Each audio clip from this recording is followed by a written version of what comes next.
Lucy, and today I'm going to be talking about all of the books that I finished in the month of June. And some of these I did actually finish at the end of May, but I didn't film a May wrap up, and I'm going to be pre-filming my wrap up, so they are going to include probably books that I finished at the end of the month previously. Also, I do have a new hairstyle and some of my videos are pre-filmed, so there is going to be some differences between my videos, but yes, just to let you know. So let's get into the books that I have finished recently. So the first book that I finished is Night Shift by Debbie Gliori. And this is a picture book about depression. And it's really beautiful. Let me just show you a little bit of the illustration. So it uses dragons to represent depression. And I really did enjoy this representation of mental health. I just wish that it had been longer. I read it very quickly. It's a very quick book and I think it's good for children and adults. So I would recommend checking this out, but I just wish that it had been longer. And I'm giving this like a 4 stars, 4.5 stars. It was good, but I wanted it to be longer. Next, I read Maggot Moon by Sally Gardner. And this is an alternative historical fiction dystopia. So it's set in a world where the Nazis won the war, and we follow this main character and his life, and he's in this school where children are abused and his best friend has gone missing, and there is quite a bit to this, but I don't really want to spoil it because I didn't really know anything going into it, and I really enjoyed this book. So I ended up giving it like 3.5 stars, but having reflected on it now, I'd probably give it a 4 because I did really enjoy this book, and I don't know, I was just sucked into it and it was really emotional. There was only one thing that I didn't particularly like, which was that there was a homophobic slur in there. So I didn't like that. That was unfortunate. But overall, this was an emotional read and it made me want to read more historical fiction. So I am glad that I picked this up. And these two books and the next one I'm going to talk about, I all got in my A Box of Stories YA subscription box. I would leave my unboxing and try chapter down below. And I also have a £4 off code if you would like to use it. But yes, I am really glad that I picked up that box. Then I read Prudence by Gail Carriger, and this is like Pride and Prejudice meets werewolves and vampires. And it was quite an interesting read. I was really enjoying it at the beginning. We follow this character Prudence who has 3 parents. One is a vampire, one is a werewolf, and one is someone that can take those powers away from people and make them mortal. And Prudence can touch people and take their ability, so she can become like a werewolf and stuff. And she goes to India on a mission. And I was really enjoying this initially, but it was a very slow read and it just wasn't interesting enough for me, but I did really like the premise. So if you like YA paranormal fantasy and it sounds interesting to you, I would recommend picking it up. I think this would definitely be good for a younger audience as well. Gail Carriger is the author of Etiquette and Espionage, which I know was a popular series quite a few years ago. So yes, I'd recommend checking it out if you are interested. I gave it like 3 stars. It wasn't amazing. It was a bit slow and it just wasn't interesting enough for me. Not much was happening for a lot of the book and I just wanted more of it. I really did like the premise, but I wish that we had had kind of a different story within that premise, because the travelling and things, it just took a while and it just wasn't very interesting to me. So yes, that's that book. Then I picked up The Rise of Kyoshi by SCE, which I started at the beginning of the year and I hadn't picked it up in a while and I just really wanted to finish it. It was taking me a long time to read, but I was enjoying it when I was reading it. So I purposely sat down and made myself keep reading because I did want to finish it. And this is a prequel novel to the series Avatar: The Last Airbender. I've spoken about it a lot on my channel, but we follow Kyoshi, who is an avatar before Aang, and the avatar is someone that can use 4 elements. Normal people can only use like 1 or none. And at the beginning of this book, there is a case of mistaken identity, and this is much darker than the show. I love the show so much. I watched it for the first time last year and I fell in love and I just wanted to pick up everything related to Avatar. So yes, this book is darker than the show. There are some decisions that you wouldn't necessarily agree with, and if you're looking for something that's like innocent like the show, you're not going to get this in this book. And yeah, it's kind of a case of an anti-hero a little bit, but this book was quite emotional. Some sad things did happen, and yes, it was kind of interesting to see the Avatar world from a different era and like a different perspective than what we had through the show. So this was also different to the other show, The Legend of Korra, and it did implement the Avatar world really well in my opinion. So the author did work with one of the co-creators of Avatar, and you can really see that in the world building with the creatures and the different kingdoms and things. And I think if you like Avatar, then this is like a really great book to check out and get more of that world. But it just is darker, and there are decisions that you might not necessarily agree with as well, and it's not going to go necessarily the way you want it to go. But if you do like reading kind of like villain stories, then you may enjoy it. So I didn't absolutely love this book, but I did enjoy it, and I am glad that I read it and saw more of the Avatar world. There is also a female-female romance in this, which was really nice. So I can't remember what I gave this, but I would say like 4 stars. It was good, but it was slow, and I didn't absolutely love it, but I am glad that I read it. I have looked at the second book, and I don't think I'm going to be picking it up just with the way the story goes. But yes, this was an interesting read, and I am happy that I completed it finally. So then I went on to read The 7 Husbands of Evelyn Hugo by Taylor Jenkins Reid. And this is a really popular book, and I didn't think I would love it as much as other people, but I was interested to check it out.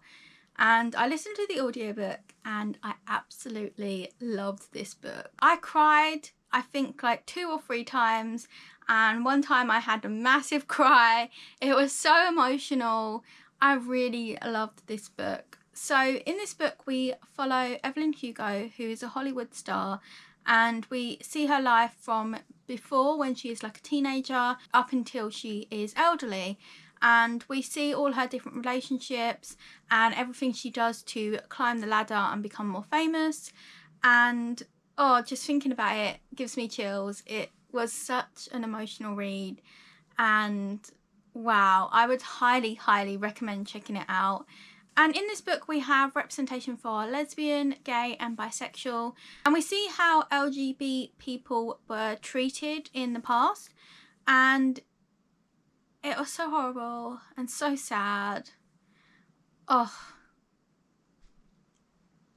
it really made me feel a lot, and this is things that actually happened in real life, and that is just awful. So yes, I would really recommend checking this book out.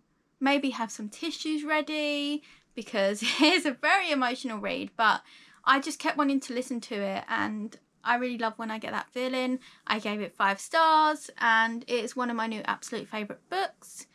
And it kind of made me think of The Invisible Life of Addie LaRue, which is the only other absolute favourite I've got from this year. And they both follow people's lives throughout their life. So if you have any recommendations for books like that, please let me know.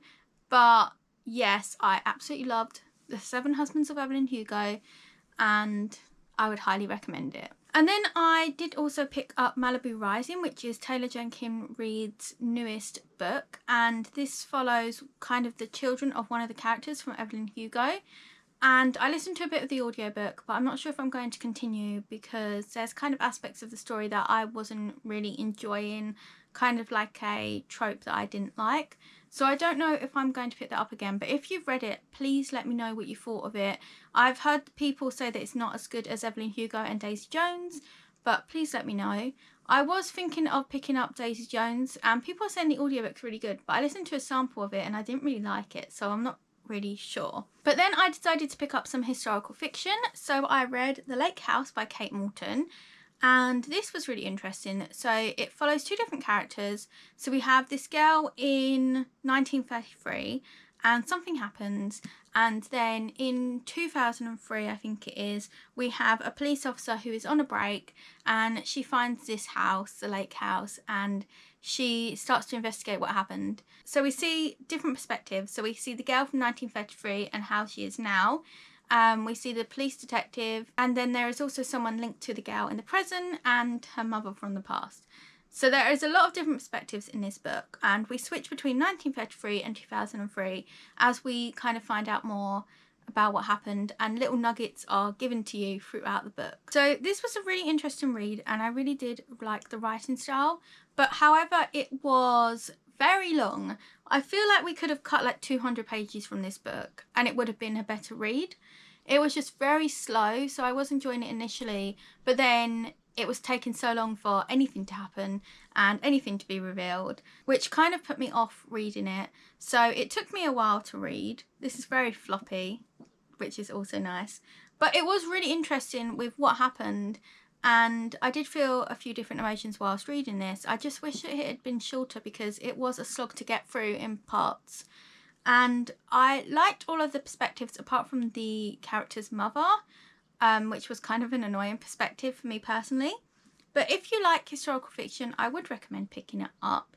There are some little mysteries that you're kind of trying to solve as you read through, and it was an interesting read. It was just way too long. Then I read Truthwitch by Susan Dennard, and this follows two characters who are witches and they're like best friends, and they have different abilities, and there is a villain who is after them essentially. And I don't want to say too much about this book because I just really didn't enjoy it and I was really disappointed by it. So I have read some of these books in vlogs, so I will link those down below if they're up already. If not, they will be coming. But I think I gave this book like 3 stars, 2.75 stars. I was really disappointed. I just really didn't enjoy it. We see these two friends initially, but we don't really get any build up. There's not much world building.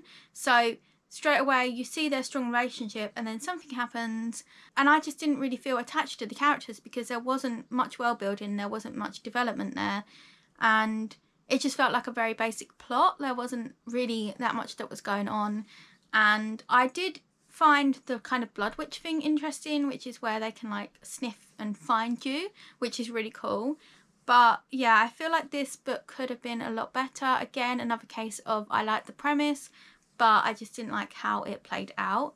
So I didn't enjoy that book. And then there are a couple books that I am currently reading but I haven't finished yet, so I will touch on them lightly. So the first book is The Death of the Thefronzak by Neil Asherson, which I got in a Box of Stories box as well. I will link that video down below where I got the historical fiction box. But this follows a Polish soldier and it follows his life, which is again something I really like reading about. And it's set in the war and there is an explosion on a ship, and we follow kind of two different characters and how that impacts them and what's happening. And it's really interesting so far, and I really like that I'm seeing a different perspective of history, because I did speak about this in one of my videos, but I feel like at school there was a lot that we weren't really taught about the war, and there are important things that happened that I'm not really aware of.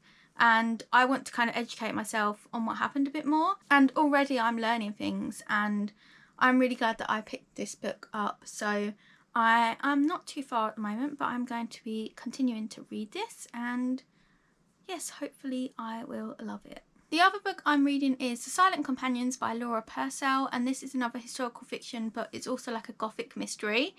And it's very interesting so far. So we follow this character whose husband has died, and she is pregnant, and she goes to his estate, and some mysterious things are happening and we don't really know what happened. And we're also getting the perspective of her in the future, and she is in this institution and she doesn't want to leave.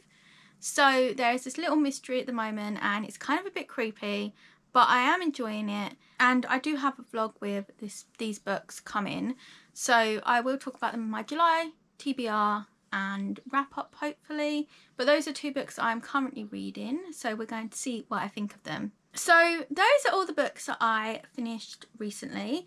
Please let me know if you've read any of these books and what you thought of them, or if you're interested in reading any of these books. And please let me know what you read in June and if you have any recommendations for me. So thank you so much for watching. I really hope that you enjoyed this video. All of my links are in the description box if you would like to check them out, and please check out my other videos if you would like to. Please feel free to like, comment and subscribe, and I hope to see you in another video soon. Bye!